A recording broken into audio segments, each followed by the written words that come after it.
Hi friends, welcome to சிஜாஸ் kitchen. இன்றைக்கி மோர் குழம்பு சாதம் எப்படி பண்ணுறதுன்னு பார்க்க போகிறோம். இது ஈஸியாக செஞ்சிடலாம்.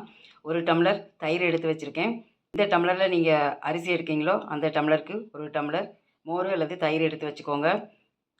இதுக்கு கொஞ்சமாக ஜீரக பொடி, அந்த சாதத்துக்கு தேவையான வத்தல் பொடி, உப்பு, மஞ்சள் பொடி, பெருங்காயம் எடுத்து வச்சுருக்கேன். 4-5 பல் பூண்டு, 4 சின்ன வெங்காயத்தையும் தட்டி வச்சுருக்கேன். கொஞ்சமாக கருவேப்பிலை எடுத்து வச்சுருக்கேன். தயிரை நாம் இந்த பாத்திரத்தில் சேர்த்துக்கலாம். இது கூட 2 டம்ளர் தண்ணி. நீங்கள் எந்த டம்ளரில் அரிசி எடுக்கீங்களோ அதுக்கு 3 டம்ளர், 1 டம்ளர் தயிர், 1 டம்ளர், 2 டம்ளர் தண்ணி, 3 டம்ளர் நம்ம எடுத்தாச்சு. இது கூட நாம் எடுத்து வச்சுருக்கிற இந்த மசாலா பொருளெல்லாம் சேர்த்துக்கலாம். நல்லா கலந்து விட்டுக்கோங்க.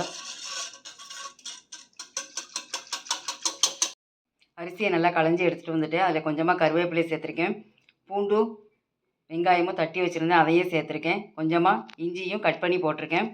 இப்போ நாம் கரைச்சி எடுத்த இந்த மோரை இதில் சேர்த்துக்கலாம். குக்கரில் வச்சு நாம் இப்போ வெந்து எடுக்க வேண்டியதுதான். இதை டைரெக்டாக நீங்கள் குக்கர்லேயே கூட வேக வச்சு சாதமாக்கலாம். ஆனால் நான் அப்படி செய்யலை. ஏன்னா குக்கரில் சில நேரம் அது கீழே அடியில் பிடிச்சிக்கும். அதனால் நான் இப்போ இந்த பாத்திரத்தில் வச்சு குக்கரில் 5 விசில் வரைக்கும் வச்சு எடுக்க போகிறேன். நீங்கள் குக்கர்லேயே டைரெக்டாக வச்சிங்க அப்படின்னா 2 விசில் வச்சு எடுத்துக்கோங்க.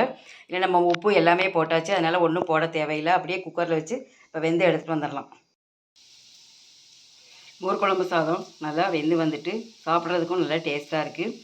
இதில் நீங்கள் கொத்தமல்லி இருந்தால் கொஞ்சம் கொத்தமல்லி இலையும் தூவிக்கலாம். இது ரொம்ப ஈஸியாக செஞ்சிடலாம். இதுக்கு உருளைக்கிழங்கு பொரியல், வாழைக்காய் பொரியல், இல்லை வேறு எந்த பொரியல்னாலும் வச்சு சாப்பிட ரொம்ப டேஸ்ட்டாக இருக்கும். வத்தல் வடை இருந்தாலும் இதை செஞ்சு சாப்பிட்லாம்.